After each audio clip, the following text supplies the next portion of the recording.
Live from Fargo and serving you on TV, online, and on the go. This is Valley News Live at noon. We have new information on a bizarre disturbance in South Moorhead. Police are now saying a second person is involved in the case where a woman reported being chased by a man with a gun and a knife, and another man jumped out of the third-story apartment. Hi, everyone, and thank you for joining us. I'm Jordan Schreier. It all happened back on April 17th around 10 p.m. Officers were called to the scene for a disturbance, and when they arrived, they found a man and a woman in an apartment. The man, 47-year-old Kevin Hass, was eventually arrested after jumping out of that apartment and running from the cops.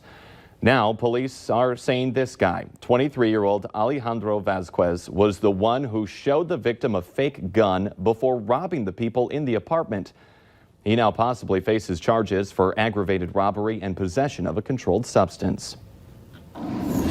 New at noon, a 19-year-old man is now in jail after threatening to shoot students at a North Dakota high school.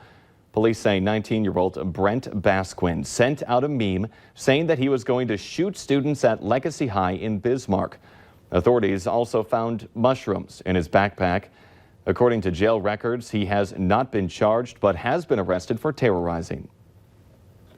Taking that live look outside right now, another pretty good day out there for what we can expect in the rest of our forecast. Let's check in with meteorologist Justin Fanfarelli. And thank you, Jordan, and good afternoon, everybody. We do have a couple of weather alerts to get to. First off, a red flag warning in effect for almost the entire viewing area, with the exception of our far eastern counties, for extreme fire danger. This goes into effect at 1 p.m., lasts until 8 o'clock tonight. Also, from now until 7 o'clock, a wind advisory for the Devil's Lake Basin with wind speeds of northwest of 20 to 40 miles per hour, just making the fire danger worse. Temperatures across the region ranging from the lower 50s into the Devil's Lake Basin all the way into the low to mid 60s into the Southern Valley and Lakes Country, the warmest air in that direction. Wind speeds across the region now really starting to pick up into the Devil's Lake Basin. Sustained winds around 30 miles per hour, gusting to 40. Elsewhere, we're seeing sustained winds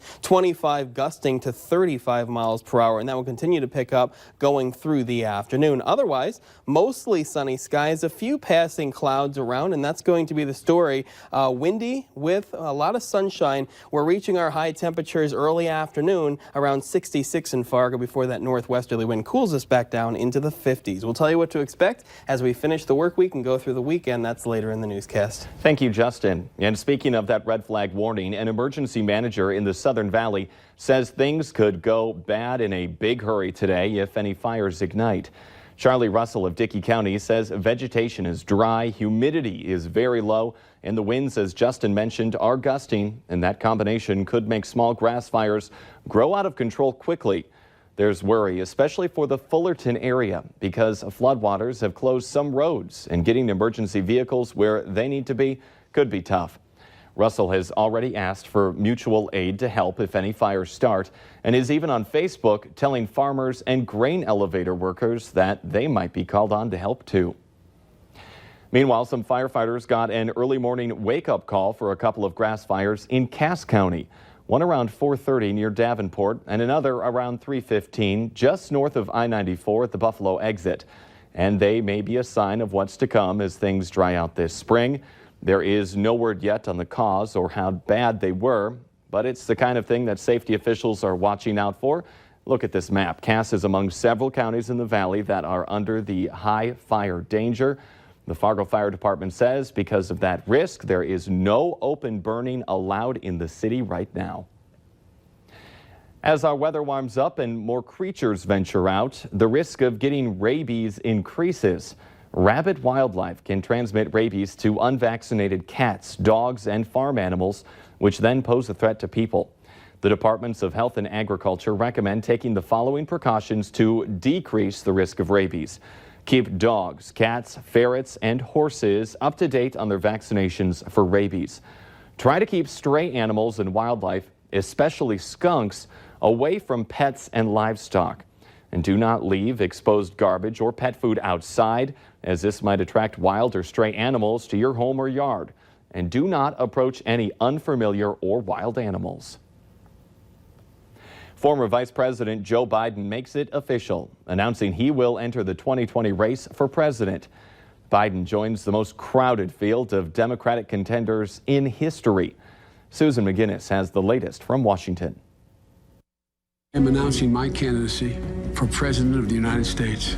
With an online video, former Vice President Joe Biden enters the 2020 race, painting himself as Democrats' best hope of beating President Trump. If we give Donald Trump 8 years in the White House, he will forever and fundamentally alter the character of this nation, who we are, and I cannot stand by and watch that happen. One focus of the video, the 2017 Charlottesville, Virginia clash between white supremacists and counter-protesters, which garnered wide criticism of President Trump. He said there were, quote, some very fine people on both sides. While Biden is late to join a very crowded Democratic field, the latest polls show he enters as a frontrunner. We welcome Vice President Biden into the race. Welcome and viewed even by Republicans as a formidable competitor. I suspect Donald Trump recognizes that Joe Biden is the only candidate on the Democratic side that can pull independent and those Republicans who are disaffected. Biden enjoys wide name recognition after decades in politics, but has challenges, including 2 failed presidential bids and accusations from women claiming his physical contact with them, while not sexual, made them feel uncomfortable. As for President Trump's reaction, an early tweet calls Biden sleepy and questions his intelligence. Officials say Biden plans to have a rally in Pittsburgh on Monday and then heads to several early voting states. In our consumer alert this afternoon, an E. coli outbreak believed to be linked to ground beef has now expanded to 10 states. The Centers for Disease Control says a total of 156 people got sick. At least 20 people have been hospitalized, but no deaths have been reported. Investigations are ongoing to determine the source of the ground beef supplied to grocery stores and restaurants. No common supplier, distributor, or brand of ground beef has been identified. And at this time, the CDC is not recommending that people avoid eating ground beef. E. coli infections can cause severe stomach cramps, vomiting, and diarrhea. We are in the home stretch of the Bison Spring football game. It's this Friday at the Fargo Dome.